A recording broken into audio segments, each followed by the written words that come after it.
안녕하세요. 대우조선 해양은 왜 망가졌을까 6번째 시간입니다. 오늘도 그 한 증권사 연구원의 그 보고서에 대한 그 내용을 다뤄볼까 합니다. 한 증권사 연구원은 대규모 적자가 발생한 이유는 너무 낮은 가격으로 수주해서가 아니라 경영진이 주문을 너무 많이 받아 조선소가 감당할 수 없을 정도였기 때문이다라고 했습니다. 조선소는 도구를 효율적으로 이용하기 위한 일정을 짠다. 일정대로 배를 만들어야 약속된 기한에 선주에게 배를 줄 수 있는데 어려운 해양 프렌트 건조에 욕심을 내면서 뒤 스케줄까지 모두 차질을 빚은 것이다.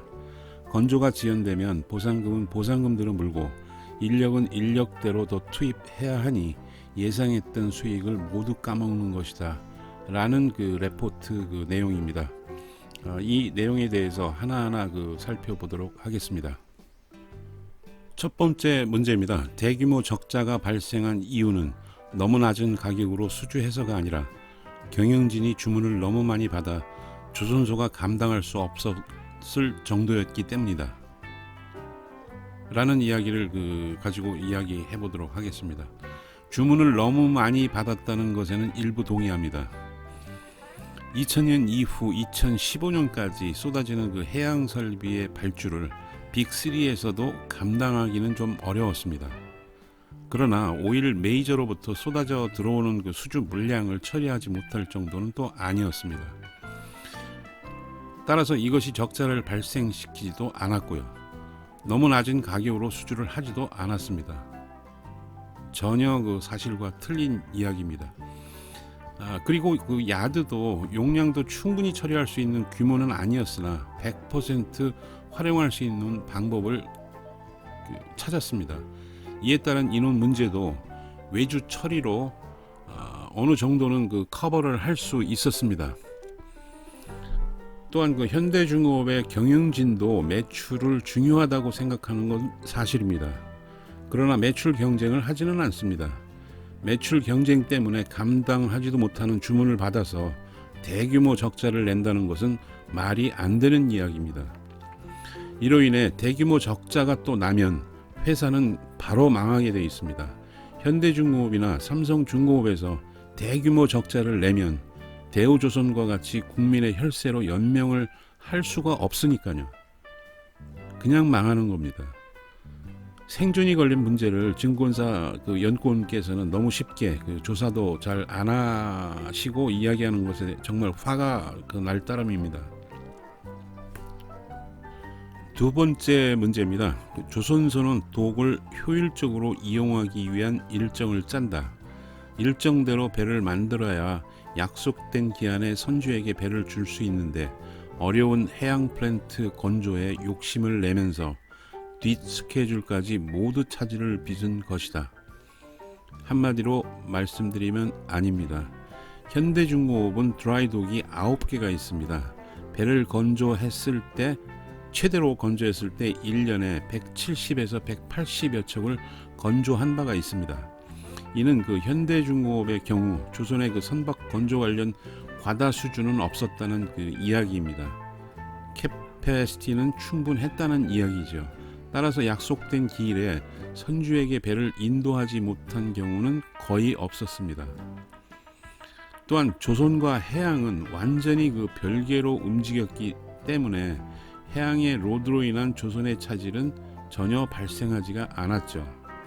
이러한 이야기를 한 증권사 연구원께서는 조선과 해양 사업을 전혀 이해하지 못하고 어디서 주워들은 이야기로 소설을 쓴 경우인 것 같습니다. 해양 설비의 제작은 드라이독에서 제작하는 것이 아니라 육상 야드에서 합니다. 현대중공업에서는 조선 야드와 해양 야드가 완전히 세퍼레이트 되어 있는 야드입니다. 그러니까 해양에서 로드 캐패시티가 오버해서 조선에서 하고 그런 어떤 형태가 아닙니다. 완전히 별개로 움직였던 야드입니다. 해양에서 FPSO나 FLNG 등을 수주를 하면 헐의 경우는 조선 드라이독에서 건조하는 경우가 있습니다. 이 경우 조선의 그 선표를 좀 조정을 해서 그 해양에서 수주한 그 FPSO나 FLNG 등을 그 건조하는 그 경우는 있었습니다. 그러나 해양에서는 이 FPSO나 FLNG를 수주하기 전에 그 조선의 그 독 스케줄을 일단 그 점검을 하죠. 그래서 가능하면 중첩이 안 되고 조선에 그 폐가 되지 않는 그 스케줄을 작성을 해서 그 오일 메이저와 협의를 한 다음에 수주를 하게 되는 것입니다. 다음은 마지막으로 세 번째 문제입니다. 건조가 지연되면 보상금은 보상금대로 물고 인력은 인력대로 더 투입해야 하니 예상했던 수익을 모두 까먹는 것이다. 아닙니다. 조선소의 그 선박 건조는 지연의 경우가 거의 없습니다. 따라서 지체 보상금을 문 경우도 거의 없습니다. 그와 관련해서 수익을 또 까먹는 경우도 거의 없습니다. 이 이야기는 완전히 소설일 뿐입니다. 현실 세계에서 이렇게 일어나면 회사는 망하게 되어 있습니다. 해양설비의 경우는 공사가 지연되는 경우가 종종 있습니다. 이 경우는 대개 오일 메이저의 그 공사 변경 요구라든가 뭐 추가로 이것을 뭐 해달라든가 아니면 발주처가 공급하는 키 이퀴프먼트의 공급이 제대로 되지 않았던 경우가 다반사입니다. 해양설비는 그 산업 플랜트 설비와 달리 엔지니어링이 100% 프로브된 프로젝트가 아닙니다. 뭐 예를 들어서 10%나 20%는 그 엔지니어링이 완벽하게 그 되지 않은 상태에서 그 제작을 하게 된다는 이야기일 수도 있습니다. 자, 그래서 그 설계 변경 등의 경우가 상당히 많습니다. 제작 기간 중에. 따라서 발주처 측의 문제로 인한 그 공기 지연이 많이 있으므로 이 경우는 모두 발주처에서부터 전부 보상을 받는 그 구조로 되어 있습니다. 그래서 그 해양 설비를 제작하는 데 있어서는 그 적자가 날 그 가능성은 상당히 적다는 얘기입니다. 저희 주관적인 결론입니다.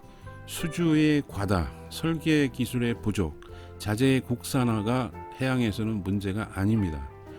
많은 분들은 뭐 교수분들, 그 뭐 증권사의 그 애널리스트들 이런 분들은 그 뭐 수주를 많이 해서 너무 그 뭐 예를 들어서 짜고 난 거 아니냐, 또 아니면 그 설계 기술이 그 부족하기 때문에 그 적자가 많이 난 것이 아니냐, 아니면 그 자재 국산화가 안 되어 있기 때문에 그 많은 문제가 그 발생했다라고 분석들을 많이 하시는데 이는 95% 이상은 틀린 이야기입니다. 가장 큰 문제점은 조선소에서 특히 그 해양 야드에서 그 노동성의 그 유연성이 확보되지 않았기 때문에 빅3가 지난 수년간 굉장히 어려운 그 상황에 그 놓여지게 되었던 것입니다. 이 노동의 그 유연성이 앞으로도 확보되지 않는다면 빅3는 살아날 가능성이 전무하다고 저는 개인적으로 판단하고 있습니다. 조선의 경우는 약간 틀립니다. 선박의 그 수주 상황에 따라 그 선표에 의한 작업 인력을 탄력적으로 조정할 수 있어야 하고 또 그렇게 하고 있습니다. 그 해양도 마찬가지입니다. 오일 메이저의 그 발주 현황과 수주 상황에 따라 작업 인원의 그 유연성이 확보가 되지 못한다면 빅3는 수주가 급감할 경우 최대로 많이 그 프로젝트를 갖고 있을 때 고정 인원을 그 줄일 수 없기 때문에 이 고정비를 감당하지 못해 그 퍼머넌트 인원을 그 비율을 확 줄이고 있습니다. 그리고 하청 인원을 늘릴 수밖에 없는 그 처지이죠. 자, 그래서 그 하청 인원이 그 비율이 늘어났을 때는 또 여러 가지 문제가 발생하게 됩니다. 뭐 품질의 그 저하라든가 맨 아워당 그 수행 능률이 떨어지기 때문에 더 많은 그 비용이 그 들어가게 되는 구조이죠. 그렇지만 아무튼 그 현대중공업에서는 해양 프로젝트에 있어서 지체 보상금을 물은 프로젝트가 하나 정도 있을 겁니다. 한 프로젝트가 있었고 그 이외의 프로젝트는 지난 20여 년간 그 수행을 하면서 그 지체 보상금을 문 그 프로젝트는 거의 없었습니다. 아울러 그 적자 공사도 제가 그 수행했을 때 2015년 6년 그때를 그 보면은 가장 많은 프로젝트를 했었으니까요. 그 당시 전혀 없었습니다. 그러니까 다시 말해서 해양에서 그 적자 공사를 수주하고 적자 공사 때문에 그 문제가 발생됐었던 그 일은 한 건도 없었던 것으로 알고 있습니다. 고맙습니다.